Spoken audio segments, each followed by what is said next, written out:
이 땅에서는 불의한 권력이 숭배를 강요하고 예배받지만 하늘에서는 여전히 하나님께서 경배받으시고 계신다는 사실이 이들의 세계관을 만들어주는 거예요. 그리고 그 예배 장면 후에 5장에 이제 본격적으로 마땅히 될 일들이 나오기 시작합니다. 내가 봄에 보좌에 앉으신 이의 오른손에 뭐가 있어요?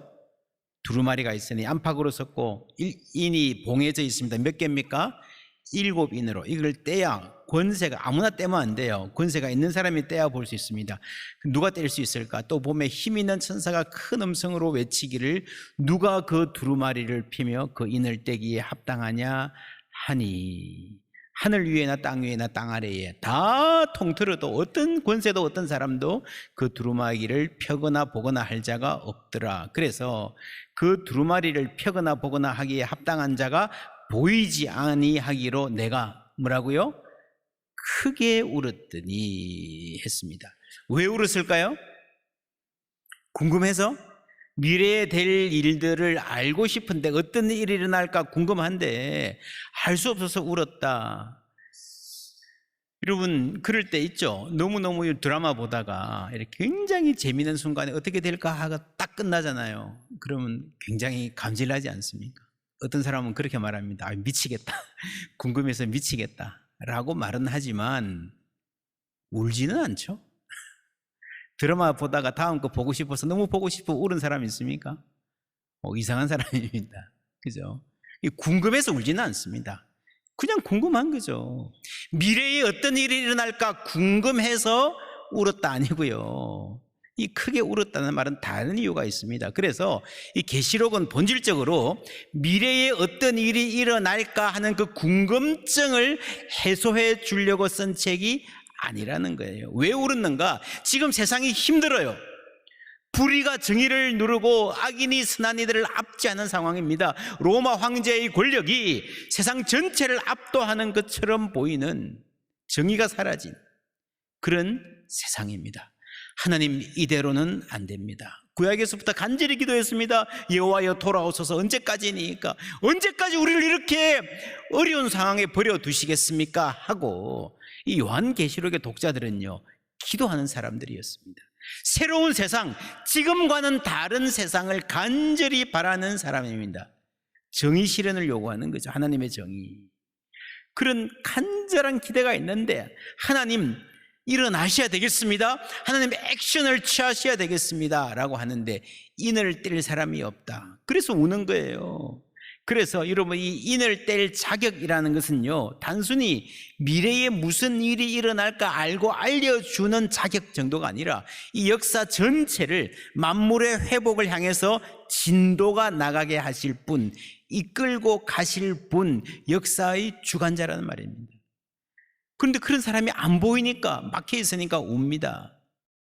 유다 지파의 사자, 강력한 이미지죠. 다윗의 뿌리, 다윗은 장군이잖아요. 이스라엘 역사의 가장 강력한 장군이었잖아요. 그래서 어떤 강력한 힘을 가진 존재가 나올 것 같습니다. 그런데 실제로 나오는 분은 의외입니다. 내가 또 보니 보좌와 내 생물과 장로들 사이에 한 어린 양이 서 있는데 일찍이 죽임을 당한 것 같더라. 강력한 장군, 사자 같은 그런 존재를 기대했는데 양입니다. 그것도 어린 양이에요. 심지어 무력하게 죽임을 당한 존재입니다. 패배의 상처가 확연한, 그렇죠, 완전히 의외입니다. 여러분 하나님은요 전지전능하십니다. 세상의 어떤 힘보다 어떤 권력보다 강력하신 줄 믿습니다. 예수님은요 세상을 이기셨다 그랬어요. 요한계시록은 이 승리를 굉장히 강조합니다. 이기다라는 말의 헬라어가 니카오예요. 니카오. 그래서 옛날에 그리스 사람들은 승리의 여신을 니케라고 했습니다.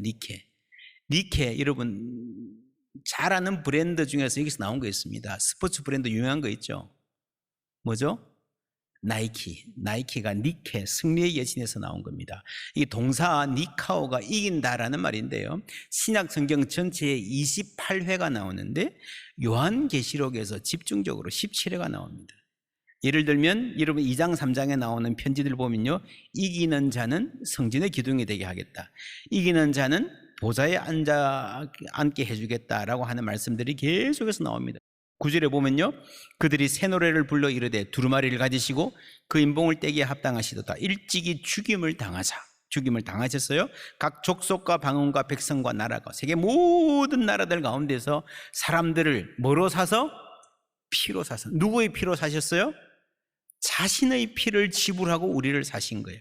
그리고 우리를 하나님께 드리시고 그들로 우리 하나님 앞에서 나라와 제사장들을 삼으셨으니 그들이 땅에서 왕노릇 하리로다. 왕노릇 뭡니까? 승리했다는 말이죠.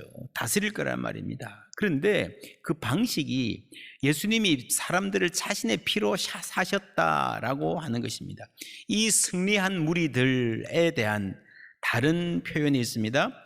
아무라도 능히 셀 수 없는 큰 무리라고 말합니다.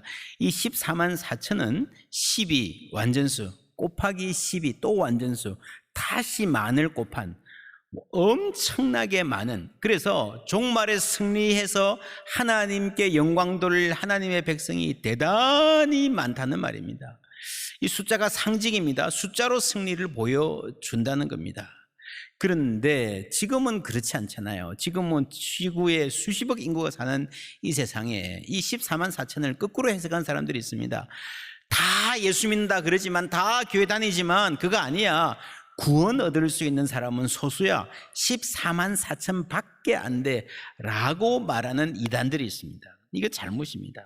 좀 성경은요, 기록되었던 당시 사람들에게 어떻게 들렸을까를 먼저 해석하고 그 다음에 우리에게 적용해야 됩니다. 성경은 written for us, 우리를 위해서 쓰여졌지만 not written to us, 우리에게 쓰여진 것이 아니다. 첫 시간에 말씀드렸습니다. 그래서 14만 4천이라는 이 말이 그 당시 사람들에게는 어떻게 인식되었을까를 먼저 생각해야 됩니다. 여러분, 구약에 바알에게 무릎 꿇지 않는 7천인이라는 말이 나오잖아요. 이 말이 여러분 믿음을 신실하게 지킨 사람들이 많다는 말입니까? 작다는 말입니까?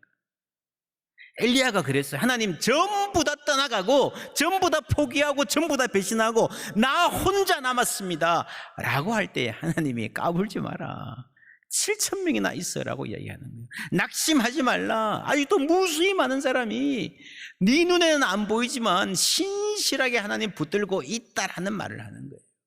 그게 여러분 7천 명이에요. 엄청나게 많다라는 말씀을 하시는 거예요. 예수님은 심지어 그런 말씀하셨죠. 내가 너희를 보내는 것이 양들을 어디로? 미리 가운데로 보내는 것 같다. 위축될 수밖에 없습니다. 기죽을 수밖에 없습니다. 그러나 당당하게 살아라. 우리는 승리할 것이므로. 할렐루야. 주님이 이미 승리를 거두심으로. 그래서 요한계시록은요, 이 승리의 확신을 주고 위축되지 않도록 신실하게 살 수 있도록, 그리고 그리스도의 이 승리에 참여하도록 격려하는 책입니다. 여러분, 승리가 이렇게 중요하면 예수님을 묘사할 때 좀 강한 모습으로 유다의 사자, 장군, 강력한 용사, 전사 그렇게 소개하면 좋을 텐데 왜 죽임 당하신 어린 양이라고 했을까? 승리를 확신하되 승리주의에 빠지지 않게 하기 위해서.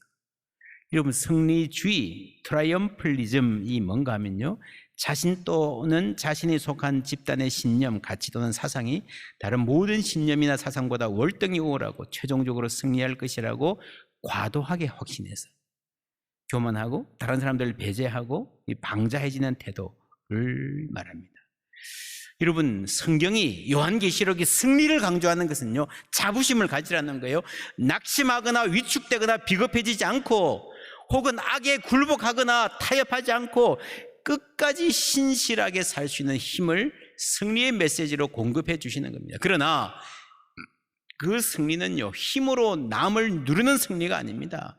남을 짓밟고 내가 올라서야 된다라는 그런 승리가 아니라는 말이에요.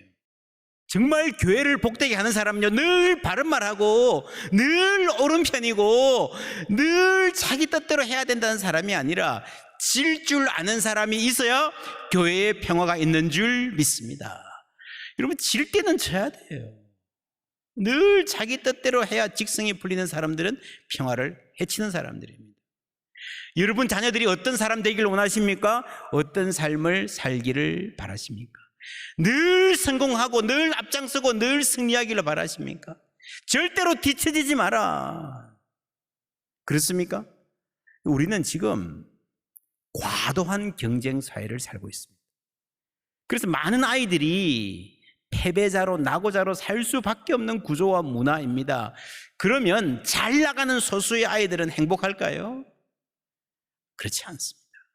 승리의 승리를 거듭하면서 승리주의에 빠지기 쉽다는 거예요. 자기 우월감, 그리고 소통과 공감 능력이 부족하고 약한 이들의 입장을 헤아릴지 모르는, 이기려고만 하는. 여러분, 이번 대통령 선거 TV 토론을 보면서 많은 분들이 대단히 실망했다 그럽니다. TV 토론 자체가 이 아이들에게 대단히 유해한 환경이 되어버렸습니다. 토론의 목적은 서로의 이야기를 듣고 서로 이해하고 내 생각이 잘못된 부분이 있다면 수정하는 데 있습니다. 토론을 통해서 우리는 타인을 이해할 수 있고 마음을 모을 수 있고 성장할 수 있습니다. 나의 생각을 상대화하는 법, 그렇죠? 나도 많은 의견 중에 하나일 뿐이에요. 저쪽 입장에서 보면 그게 맞는 면이 있어요. 내가 무조건 옳은 거 아닙니다. 그걸 배워야 되는 거예요. 교육의 목표는 이기는 것이 아니라 성장하는 것입니다. 여러분, 때로는 지는 것이 이기는 것일 때도 있습니다. 그런 말들을 하잖아요. 유도 배울 때, 유도는 남을 넘어뜨리잖아요. 유도 배울 때 최고 먼저 뭘 가르친다 그래요? 넘어지는 법. 잘 넘어져야 됩니다. 내가 먼저 넘어질 줄 모르면요, 여러분, 남을 쓰러뜨리는 기술 그거 별 소용없습니다. 특별히 여러분 자녀가 공부를 좀 잘하거나 여러분 집안에 좀 유복해서 애들한테 뭐 마음껏 해줄 수 있거나 하면 훨씬 더 조심해야 돼요. 그건 내가 노력해서 얻은 거 아니거든요. 착각합니다. 내가 공정하게 경쟁해서 얻은 거야. 그렇지 않습니다. 이런 책 있죠. 이름 아시죠? 마이클 샌델, 정의란 무엇인가. 저자죠. 이분이 이런 책 썼어요. The Tyranny of Merit. 공정하다는 뭐라고요? 착각. 공정하다는 뭐라고요? 착각. 여러분, 세상에 공정한 경쟁은 없습니다. 같은 출발선에 서가지고 뛰어가잖아요, 이거죠? 근데 어떤 사람은 태어날 때부터 건강하게 태어났어요. 어떤 사람은 태어날 때부터 이런 뭐가 좀 부족해요. 공정하지 않아요.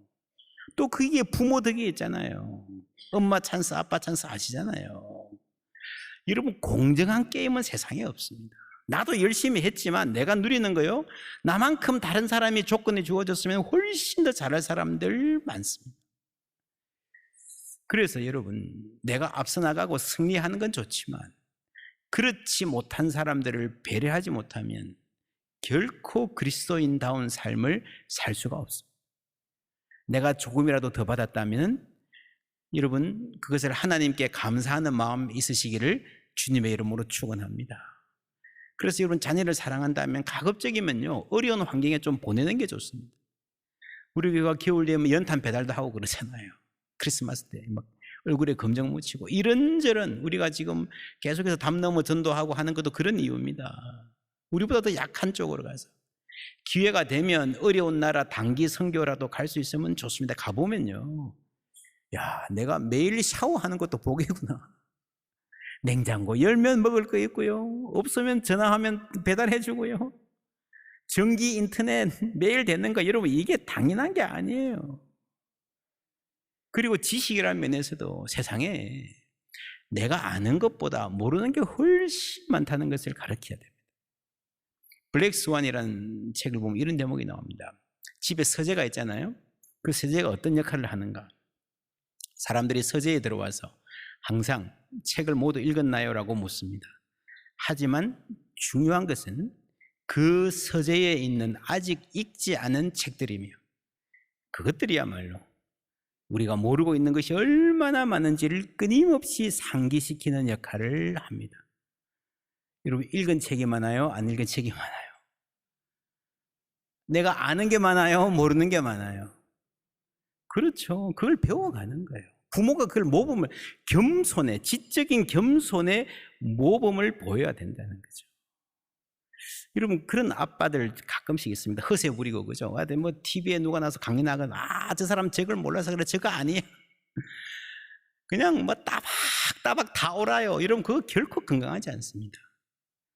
할 수만 있으면 저런 게 있었네. 내가 저걸 몰랐네. 저 사람 정말 맞네. 배우는 자세. 우리는 다 부족하고 연약하다. 그거를 여러분 함께 인정하고 아이들이 성장할 수 있도록 격려해 주는 것이 훨씬 더 현명한 부모입니다. 신학적으로 기독교 성리주의, 트라이엄플리즘은 신앙의 본질을 세속적 성공, 힘, 부, 외형적 성장, 큰 교회, 멋진 건물 이런 거죠. 그건 영광의 관점에서 해석하는 경향을 말한다. 이 관점은 예수 그리스도의 십자가 고난과 자기 비움보다 부활, 승리, 통치, 영광에 더 집중한다는 특징이 있다. 부활, 영광 다 중요하지만 여러분, 기독교의 영원한 중심은 그리스도의 십자가인 줄 믿습니다. 그 고난이 중심인 거예요. 그거 없으면 부활도 소용없는 거예요.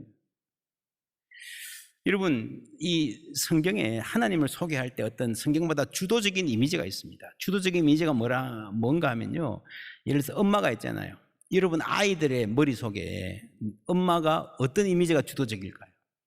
예를 들어 어떤 아이는 엄마는 나에게 밥을 주는 사람, 엄마는 내가 힘들 때 위로하고 안아주는 사람, 엄마는 내가 나한테 늘 공부하라고 잔소리하는 사람. 다양한 이미지가 있잖아요. 그 중에 하나가 가장 주도적인 게 뭔가가 대단히 중요해요. 요한계시록이 말하는 하나님 아버지의 주도적인 이미지는 창조주입니다. 창조주 아버지, 창조의 하나님. 왠가 하면 그것이 만물을 회복하시는 하나님의 사역을 말하고 있는 거예요. 예수님의 가장 주도적인 이미지는요, 예수님을 표현하는 많은 말들이 나오지만 예수님의 가장 주도적인 이미지는 뭔가 하면 죽임 당하신 어린 양입니다. 승리인데 십자가로 승리하신 주님이라는 말입니다. 오늘을 위한 미래라는 책에 보면 전사의 옷은 그가 싸움터에 나가기 전부터 피가 묻어 있으므로 이제 싸움터에 나가는데 피가 묻어 있는 거죠. 그 피는 그의 적들이 흘린 피가 아닐 것이다. 요한은 자기 습관대로 우리의 전제들을 뒤집어 놓는다. 주석가 조지 맨지는 이를 잘 기술한다. 말탄 자의 옷을 담갔던 피는 그의 적들의 피가 아니다. 누구의 피라고요? 그 자신의 피라. 우리를 피로 사서, 우리를 그 자신의 피로 사신 거예요. 우리는 이 전사의 손에서 번쩍이는 칼을 볼, 예수님의 칼이 없습니다. 입에서 나오는 말씀, 그게 금인 거예요. 거룩한 전사는 죽임당한 어린 양으로 뭐라고요? 남아있다. 남아있다라는 말이 무슨 말인가 하면요, 요한계시록은 십자가 그 부활 이후잖아요. 성천 이후잖아요. 영광을 받으신 후잖아요. 요한계시록의 예수님은요, 땅의 고난을 다 뒤로 하고 이미 하늘나라 올라가서 말할 수 없는 영광을 얻으신 분입니다. 그런데 그럼에도 불구하고 요한계시록은 천상의 예수님을 죽임 당하신 어린 양이라고 말합니다. 여러분, 그 옛날에 패배의 기억, 쓰라린 기억을 다 없애버리지 않고요, 끝까지 달고 가시는 거예요. 남아있는 거예요. 무슨 말입니까? 예수님은 이미 영광을 얻으셨지만 여전히 약함 가운데, 여전히 아픔 가운데 있는 우리와 자신을 동일시하시고 우리의 약함을 함께 하시는 줄 믿습니다. 그리고 여러분, 예수님 사역의 가장 중요한 핵심은요, 영광의 승리가 아니라 십자가의 사랑인 겁니다.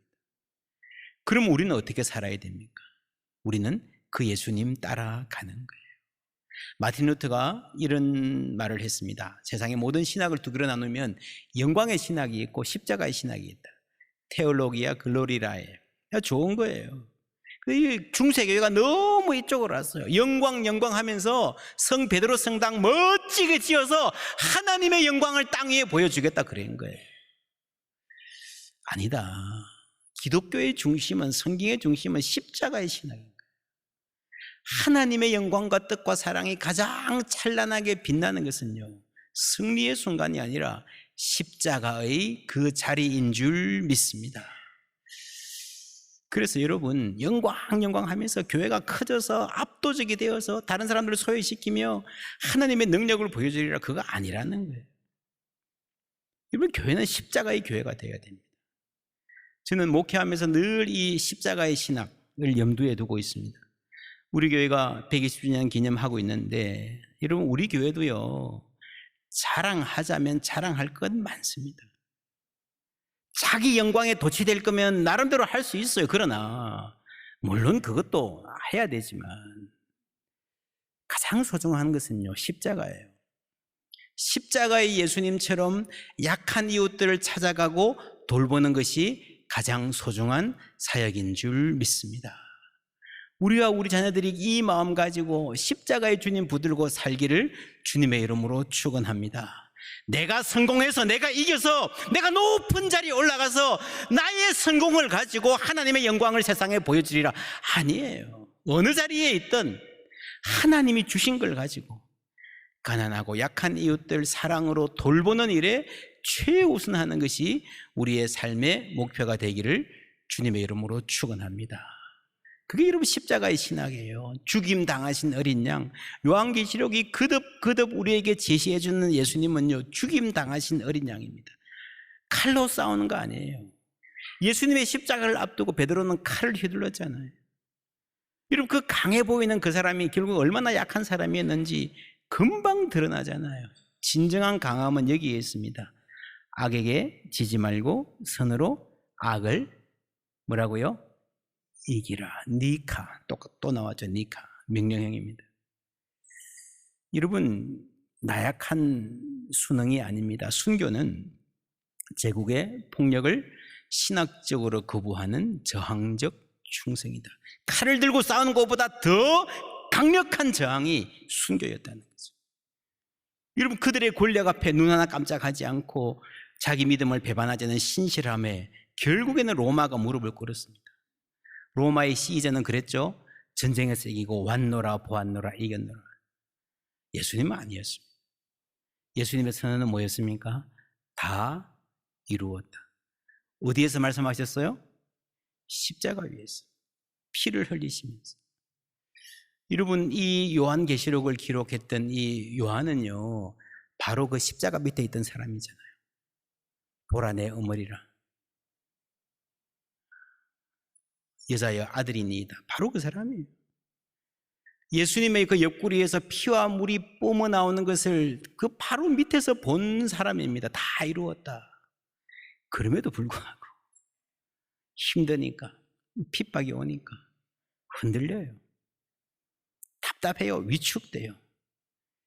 그때 하나님이 그의 눈을 열어서 다시 보게 하신 것은 미래에 어떤 일이 일어날 것인가에 대한 지식이 아닙니다. 그리스도의 십자가인 줄 믿습니다. 그 예수님, 그 십자가 다 이루었다 하는 그 자리로 다시 요한을 데려갔다 세우시는 것입니다. 그 십자가 안에 진정한 승리가 있는 줄 믿습니다. 그 십자가 안에 가장 빛나는 영광이 있는 줄 믿습니다. 그 십자가 안에 가장 깊은 사랑이 있는 거예요. 그 사랑 안에 잘 사는 길이 있습니다. 뭐가 잘 사는 겁니까? 질 줄 아는 여유. 그렇죠. 이기고 또 이기려 하는, 내가 뒤처지면 안 돼 라고 그냥 핏발 서서 그냥 막 경쟁하는 그런 강박에서 자유. 여러분, 우리의 삶은 오로지 주님 손에 있음을 믿습니다. 우리를 목숨을 버리실 정도로 사랑하신 그 주님 안에서 자유하시기를 주님의 이름으로 축원합니다.